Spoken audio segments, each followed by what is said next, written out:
দাদা দিদুন চলে যাচ্ছে তাই খুব মন খারাপ, কিন্তু সাজতে ভোলেনি, সাজটা ঠিক হয়ে গেছে।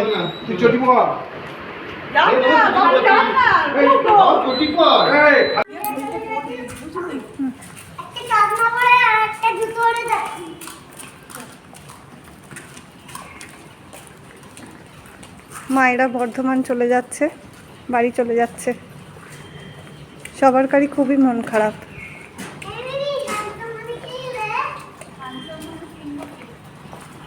বেটু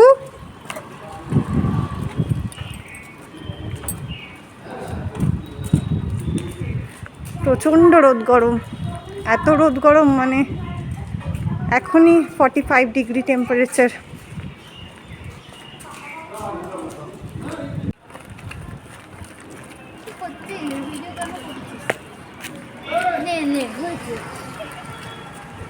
মেয়ে এখন কাঁদছে দাদা চলে গেছে বলে।